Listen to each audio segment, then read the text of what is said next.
নমস্কার বন্ধুরা, এজিএম রূপা কিচেনে অনেক অনেক স্বাগত জানাই। আবারও চলে আসলাম দারুণ স্বাদের একটি রেসিপি নিয়ে। আজকে এমন একটি রেসিপি আপনাদের সাথে শেয়ার করব, দারুণ লোভনীয় স্বাদে মাসকলার ডাল রেসিপিটি শেষ পর্যন্ত দেখার অনুরোধ রইল। প্রথমেই বলি, রান্না করার জন্য আমি এখানে ডাল নিয়েছি 250 গ্রাম মাসকলার ডাল। আপনারা চাইলে কম বেশ বাড়িয়ে নিতে পারেন। তো চলুন, প্রথমে ডাল একটু হালকা করে ভেজে নিতে হবে। ডাল বেশি ভাজতে যাবেন না, তাহলে রান্না ভালো হবে না। একটু হালকা ভেজে নিলে হয়ে যাবে। দেখুন হয়ে গেল, নামিয়ে নিলাম। যদি ডাল অতিরিক্ত ভাজা হয়ে যায় তাহলে সেদ্ধ হবে না, বুঝতেই পারছেন, রেসিপিটাও ভালো হবে না। তো এটা অবশ্যই মাথায় রাখতে হবে, মাসকলার ডাল হালকা ভেজে তুলে নিতে হবে। আমি বড় একটি ডালাই নিয়ে নিলাম। দেখুন, এখন একটি শিলনোড়া দিয়ে ভালো করে ডালগুলো পরিষ্কার করে নেব। এভাবে আস্তে আস্তে একটু চাপ দিলে ভালো করে পরিষ্কার হয়ে যাবে, আপনারা নিজেরাই দেখতে পারবেন। দেখুন সবগুলো হয়ে গিয়েছে। দেখুন কত সুন্দর সব ডালের খোসাগুলো উঠে গেল। এখন ঝেড়ে পরিষ্কার করে নিয়ে আসবো। দেখুন সব ডাল পরিষ্কার করে নিয়ে আসলাম। খুব সুন্দর হলো কালারটা। এভাবেই ভাজতে হবে, না হলে ডাল সেদ্ধ হবে না। আশা করি দেখেই বুঝতে পারছেন। আমি আরেকটু কাছ থেকে দেখাচ্ছি, দেখুন হাতে নিয়ে আপনাদের বুঝার সুবিধার্থে। ঠিক এভাবে হালকা করে ভেজে নিতে হবে, দেখে বুঝতে পারছেন। তো চলুন, প্রথমেই চুলায় পাত্র বসিয়ে দিই। এখন দিয়ে দিলাম পরিমাণ মতো জল। জল একটু গরম হওয়ার জন্য দিয়ে দিলাম ঢেকে। চলে আসলাম 2-3 মিনিট পর। জল একটু ফুটে উঠলো, এই পর্যায়ে অ্যাড করব ডাল। দেখুন আমি ডালগুলো ধুয়ে পরিষ্কার করে নিয়ে আসলাম। খুব সুন্দর ভাজা হলো, আপনারা নিজেরাই দেখতে পাচ্ছেন। এখন দিয়ে দেব গরম জলে। মাসকলার ডাল রান্না করার সময় কখনোই ঠান্ডা জলে দিবেন না, একটু জল গরম করে নেবেন, এরপর ডাল অ্যাড করবেন, তাহলে ডালের রেসিপি খুবই ভালো হবে। একটু দিয়ে দিলাম ঢেকে, আবারও চলে আসলাম 2-3 মিনিট পর। দেখুন ফুটে উঠলো। যেহেতু গরম জলে ডাল দিয়েছি, খুব তাড়াতাড়ি ফুটে উঠলো। আচ্ছা, এখানে একটা কথা বলি, এগুলো হলো মিষ্টি কুমড়োর ডাঁটা। আমি আজকে ডাল রান্না করব মিষ্টি কুমড়োর ডাঁটা দিয়ে। খেতে খুবই দুর্দান্ত হয়, আপনারা ট্রাই করলেই বুঝতে পারবেন।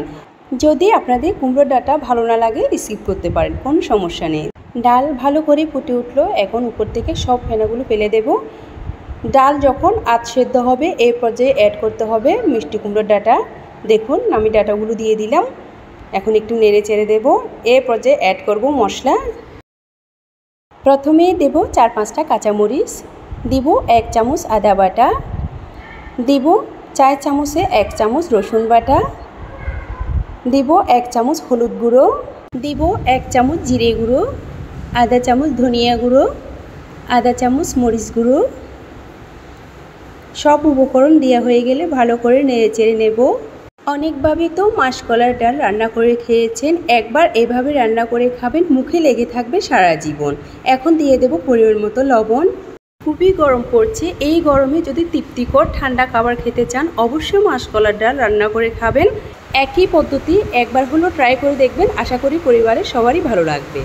একটু দিয়ে দিলাম ঢেকে, চলে আসলাম 5 মিনিট পর। দেখুন ফুটে উঠলো। এখন দিয়ে দেব একটি টমেটো, দিয়ে দেব একটি বাতাসা মরিচ। এই বাতাসা মরিচ অনেকে হয়তো চিনেন, অনেকে হয়তো চিনেন না। তো আমি বলবো, যখনই কলের ডাল রান্না করবেন অবশ্যই একটি বাতাসা মরিচ ইউজ করবেন। ভাবছেন খুব ঝাল হবে, একদমই না, তবে ফ্লেভারটা খুবই দারুণ আসবে, খেতেও ভালো লাগবে।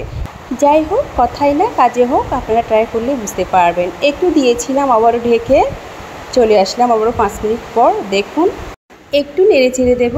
দেখুন ডাল খুব ভালো সেদ্ধ হয়েছে, আপনারা নিজেরাই দেখতে পাচ্ছেন। এখন নামিয়ে নেব।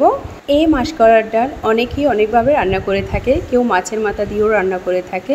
আজকে আমি যেভাবে রান্না করেছি আপনাদের যদি ভালো লেগে থাকে অবশ্যই লাইক কমেন্ট শেয়ার করে পাশে থাকবেন। একটি মিক্সিং বোলে ডালগুলো নিয়ে নিলাম, সেই পাত্র ধুয়ে আবার চুলার উপর বসিয়ে দিলাম। দিয়ে দিলাম তেল, দিব একটি রসুন কুচি। দেখুন এভাবে রসুন একটু থেতো করে নেবেন, তাহলে স্বাদ হবে দ্বিগুণ। রসুন একটু কালার হয়ে আসলে দিয়ে দেব ডাল। দেখুন ডাল দিয়ে ভালো করে নেড়ে চেড়ে নেব, অপেক্ষা করব ফুটে ওঠা পর্যন্ত। তো আজকে মাসকলার ডাল রান্না করার পদ্ধতি কার কার ভালো লেগেছে অবশ্যই কমেন্ট বক্সে জানিয়ে যাবেন।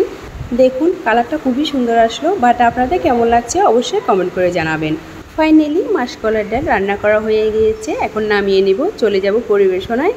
খুবই সহজ পদ্ধতি, এই গরমে বাড়িতে একবার হলো রান্না করে দেখবেন। বাড়িতে রান্না করে থাকলে কমেন্টসে বলে যাবেন খেয়ে কেমন লাগলো। খুবই লোভনীয় হয়েছে, আশা করি খেতে কেমন হবে দেখে বুঝতে পারছেন। আপনাদের ভিডিওটি ভালো লাগলে ইউটিউব থেকে দেখলে চ্যানেলটি সাবস্ক্রাইব করে দেওয়ার অনুরোধ রইল, ফেসবুক পেজ থেকে দেখলে পেজটি ফলো করে দেওয়ার অনুরোধ রইল। দেখতে যেমন হয়েছে খেতে ভীষণই মজার হয়েছে। আপনারা ট্রাই করলেই বুঝতে পারবেন। রেসিপিটি যদি আপনাদের মন ছুঁয়ে থাকে একটি লাইক, একটি শেয়ার করবেন। এই রকম আর নিত্য নতুন ভিডিও পেতে আমার চ্যানেলটি লাইক, কমেন্ট, শেয়ার করে পাশে থাকবেন। আজ এই পর্যন্ত, পরের ভিডিও পেতে সাথে থাকুন। সবাই ভালো থাকুন, সুস্থ থাকুন। নতুন নতুন রেসিপি পেতে AGM রূপা কিচেনের সাথে থাকুন। সকলকে ধন্যবাদ।